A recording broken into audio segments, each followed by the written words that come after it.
Assalamualaikum warahmatullahi wabarakatuh. Perkenalkan, nama saya Yuyun, peserta pelatihan dasar PTNS Pusateng KDRB Angkatan 12. Pada kesempatan kali ini, saya akan sharing informasi tentang apa yang saya dapatkan dari pelatihan World of Government atau WOG.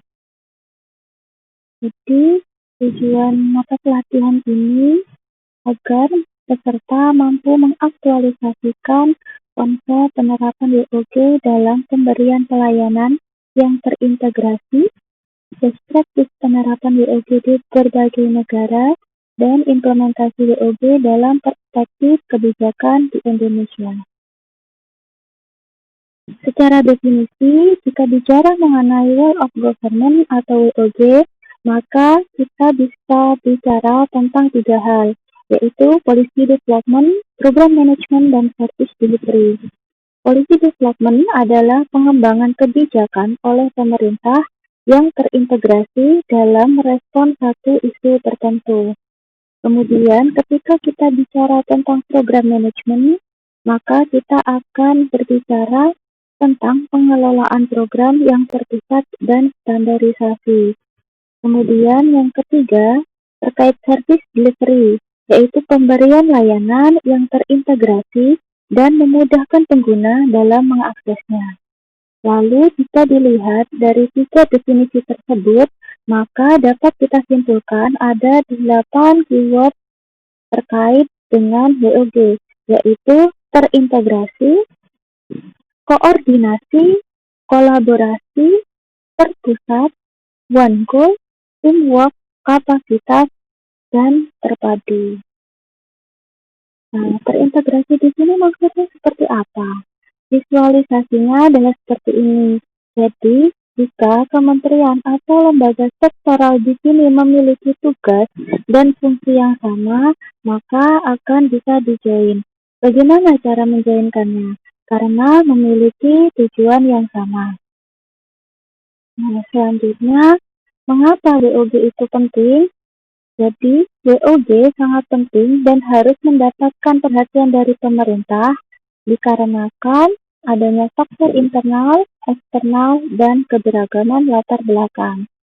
Terkait faktor internal, adanya dorongan publik dalam mewujudkan integrasi kebijakan dan program pembangunan dan pelayanan, sehingga penyelenggaraan pemerintahan yang lebih baik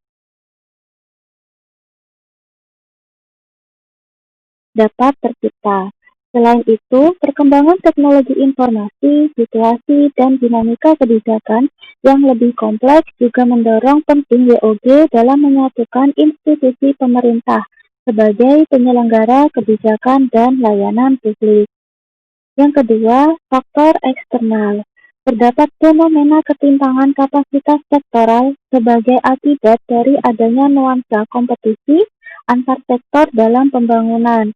Jadi satu sektor itu bisa menjadi superior terhadap sektor lain, atau masing-masing sektor dapat tumbuh namun tidak dapat berjalan beriringan, melainkan justru kontraproduktif atau saling membunuh. Jadi masing-masing sektor itu menganggap bahwa sektornya itu lebih penting daripada yang lainnya. Penyebab ketiga adalah keberagaman latar belakang nilai, budaya, dan adat istiadat, serta bentuk latar belakang lainnya yang mendorong adanya potensi disintegrasi. Nah, lalu bagaimana WOG itu dilakukan? Jadi WOG dapat dilakukan mulai dari sebatas koordinasi tanpa membawa dampak perubahan pada institusi atau kelembagaan. Kelembagaan yang terlibat dalam koordinasi tidak mengalami perubahan struktur organisasi. Nah, kemudian dalam kategori integrasi, kelembagaan yang terlibat mulai menyamakan perencanaan jangka panjang serta perencanaan kerjasama.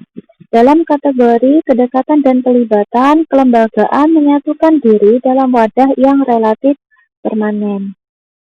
Selanjutnya, terkait dengan cara penerapan WOG ada 4. Yang pertama adalah penguatan koordinasi antar lembaga.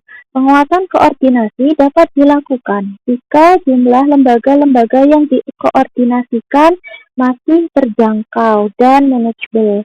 Dalam prakteknya, rentang kendali yang rasional akan sangat terbatas. Salah satunya adalah mengurangi jumlah kelembagaan yang ada sampai mendekati jumlah yang ideal untuk sebuah koordinasi. Dengan jumlah lembaga yang rasional, maka koordinasi dapat dilakukan dengan lebih murah. Yang kedua, dengan membentuk lembaga koordinasi khusus. Pembentukan lembaga yang terpisah dan permanen yang bertugas dalam mengkoordinasikan sektor atau kementerian terkait adalah salah satu cara melakukan WOG. Jadi, lembaga koordinasi ini biasanya diberikan status kelembagaan setingkat lebih tinggi atau setidaknya setara dengan kelembagaan yang dikoordinasikannya. Yang ketiga, dengan membentuk gugus tugas. Jadi, gugus tugas merupakan bentuk pelembagaan koordinasi yang dilakukan di luar struktur formal yang sifatnya tidak permanen.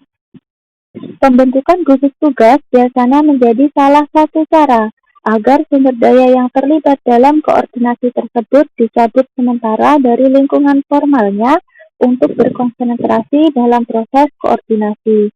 Nah, ini adalah yang terakhir, yaitu koalisi sosial. Jadi, koalisi sosial itu merupakan bentuk informal dari penyatuan koordinasi antar sektor atau lembaga tanpa perlu membentuk kelembagaan khusus dalam koordinasi. Jadi biasanya koalisi sosial ini mendorong adanya penyamaan nilai dan persepsi tentang suatu hal, sehingga pada akhirnya terjadi koordinasi alamiah. Kemudian berdasarkan polanya, pelayanan publik dapat dibedakan menjadi 5 macam pola pelayanan, antara lain pola pelayanan teknis fungsional. Jadi pola pelayanan ini adalah pelayanan sektoral, sifatnya biasanya hanya relevan antara satu sektor dengan sektor tertentu. Jadi biasanya WOG ini dapat dilakukan bila pola pelayanan publiknya memiliki karakter atau keterkaitan yang sama. Kedua, pola pelayanan satu atap. Pola pelayanan yang dilakukan secara terpadu pada satu instansi pemerintah yang berkaitan sesuai dengan kewenangan masing-masing. Pola ini memudahkan masyarakat pengguna izin untuk mengurus permohonan perizinan. Yang ketiga, pola pelayanan satu pintu. Pola pelayanan masyarakat yang diberikan secara tunggal oleh suatu unit kerja pemerintah berdasarkan pelimpahan wewenang dari unit kerja pemerintah terkait lainnya yang berkaitan. Jadi WOG ini bisa dilakukan secara utuh, di mana pelayanan publik disatukan dalam satu unit pelayanan saja, dan rantai izin dipangkas menjadi satu. Yang keempat adalah pola pelayanan terpusat. Pelayanan masyarakat yang dilakukan oleh suatu instansi pemerintah yang bertindak sebagai koordinator terhadap pelayanan instansi pemerintah lainnya yang terkait dengan bidang pelayanan masyarakat yang bersangkutan. Jadi pola ini mirip dengan pelayanan satu atap atau pelayanan satu pintu. Perbedaannya adalah tergantung pada sejauh mana kewenangan koordinasi yang diberikan kepada koordinator. Yang kelima adalah pola pelayanan elektronik. Nah, pola ini yang paling maju dengan menggunakan teknologi informasi dan komunikasi yang merupakan otomasi dan otomatisasi pemberian layanan yang bersifat elektronik dan online, sehingga dapat menyesuaikan diri dengan keinginan atau kapasitas masyarakat pengguna.